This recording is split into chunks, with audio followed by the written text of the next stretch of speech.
السلام علیکم ورحمۃ اللہ وبرکاتہ۔ دوستو آج ہم بات کریں گے منگولیا کے بارے میں۔ منگولیا شمال وسطی ایشیا کی قدیم ترین ریاست ہے جس کے شمال میں روس اور جنوب میں چین واقع ہے۔ منگولیا کا تیسرا کوئی پڑوسی ملک بھی نہیں، حتیٰ کہ یہ مملکت سمندر کے جوار سے بھی محروم ہے۔ اس ریاست کا کل رقبہ 2 لاکھ مربع میل سے کچھ ہی زیادہ ہے۔ وسیع و عریض صحرا اور اونچے اونچے پہاڑ، سطح مرتفعی سرزمین اور جنگلات سے بھرا یہ ملک نسبتاً سرد آب و ہوا سے محور ہے۔ صحرائے گوبی یہاں کا مشہور ویرانہ ہے، جہاں سے اٹھنے والے طوفان نے قرون اولیٰ کے بغداد میں تباہیوں کی ناقابل بیان تاریخ رقم کی ہے۔ الان بتار یہاں کا دارالحکومت ہے، جو مرکزی انتظامی شہر ہونے کے ساتھ ساتھ ملک کی سب سے زیادہ صنعتی اور کاروباری سرگرمیوں کا مرکز بھی ہے۔ مملکت کی 1/4 آبادی صرف اسی شہر میں قیام پذیر ہے، جبکہ ماضی قریب کی مردم شماری کے مطابق منگولیا کی کل آبادی 20 لاکھ سے کچھ زائد ہے۔ اس لحاظ سے اس کا شمار دنیا کے سب سے کم ترین آبادی والے ممالک میں بھی ہوتا ہے۔ تاہم 20ویں صدی کے وسط کے بعد سے یہاں کی آبادی میں برتری دیکھنے کو ملی ہے۔ یہاں کا اکثریتی مذہب بدھ مت ہے۔ منگولیا نے وسط اور جنوبی ایشیا کو بہت سے حکمران خاندان دیے ہیں، گویا کہ یہ تاریخ ساز سرزمین ہے۔ یہاں کے سپوتوں نے صفحہ ارضی پر اپنے مادر وطن کے نام کو خداداد صلاحیتوں کے قلم سے سنہری حروف میں رقم بھی کیا ہے۔ تاریخی منگولیا کا علاقہ اب سیاسی طور پر 2 حصوں میں تقسیم ہو چکا ہے۔ ایک حصہ چین کے زیر انتظام ہے جسے منگولیا داخلی کہتے ہیں، دوسرا آزاد ریاست کے طور پر دنیا کے نقشے میں موجود ہے، جسے منگولیا خارجی یا صرف منگولیا کہا جاتا ہے۔ ایک زمانے میں یہ علاقہ منچوریا اور ہنگری کے درمیان انسانی ہجرت کی بہت بڑی گزرگاہ رہا تھا۔ تاریخ دان حضرات منگول کو ایک نسل کے نام سے جانتے ہیں، لیکن در حقیقت یہ بہت سی نسلوں کی سرزمین بھی ہے۔ تاہم زبان ایک ایسا جوڑ ہے جس نے ان سب کو ایک ہی تسبیح میں پرو رکھا ہے، جبکہ تاریخی اور تہذیبی روایات کا مجموعہ بھی اس زبان اور علاقے کے لوگوں کے درمیان دوسری اہم قدر مشترک ہے، جس کے باعث بظاہر دیکھنے سے یہ لوگ ایک ہی قوم محسوس ہوتے ہیں۔ مغربی تہذیبی یلغار ان لوگوں سے ان کے لباس، قیام اور طعام، طور و اطوار اور تمدن معاشرت میں ان کی پہچان نہیں چھین سکی۔ حقیقت یہی ہے کہ جو اقوام تاریخ کے اندھیروں میں بھی اپنی شناخت کو جبڑوں سے پکڑ رکھتی ہیں، ان پر تابناک مستقبل کا سورج ایک دفعہ پھر مہربان ہو جاتا ہے، اور جو قومیں روشن ایام میں اپنے ماضی کو فراموش کر دیں، وہ تہذیب اور ثقافت میں دوسروں کی مقروض ہو جاتی ہیں اور انہیں تاریخ کے دارے ہمیشہ کے لیے کتابوں میں دفن کر دیتے ہیں۔ منگول اقوام بان نسل کے قبائل سے ہیں، جن کے ڈانڈے چینی سرزمین سے ملتے ہیں۔ بان نسل کے قبائل کا سراغ وسط ایشیا کے علاقے میں 1 صدی قبل مسیح کے دوران ملتا ہے، جب انہوں نے یہاں ایک طاقتور ریاست کی بنیاد رکھی تھی۔ 13ویں صدی کے آغاز میں یہاں ایک بار پھر منگول اقوام کی واحد ریاست وجود میں آئی، جس کی بنیاد قبائلی روایات پر مبنی تھی۔ بہت جلد اس ریاست کے حکمرانوں نے وسط ایشیا کے ساتھ ساتھ چین اور روس کے ساتھ بھی وسیع و عریض علاقے پر قبضہ کر لیا۔ تاریخ میں اس ریاست کے حکمرانوں نے اچھی اور بری شہرت میں بہت نام کمایا ہے۔ بہرحال عروج کے بعد امداد زمانہ غالب آیا اور یہاں زوال کے اندھیرے چھانے لگے، اور پھر دیکھتے ہی دیکھتے بہت جلد پڑوسی ممالک کے بادشاہ یہاں قابض ہو گئے۔ 11 جولائی 1961 کو منگولیا کے ایک حصے کو آزادی مل گئی۔ آزادی کے فوراً بعد منگولیا نے اپنی راہ و رسم روس سے بڑھا لی۔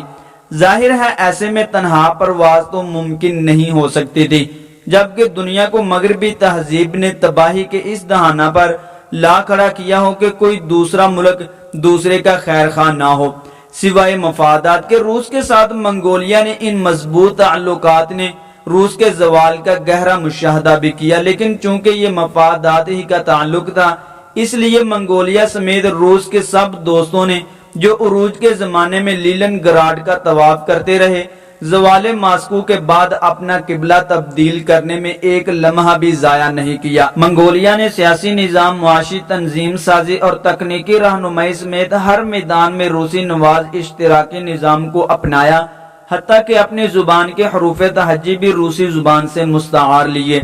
خارجہ پالیسی جہاں روس کے پاس گروی رکھ دی گئی،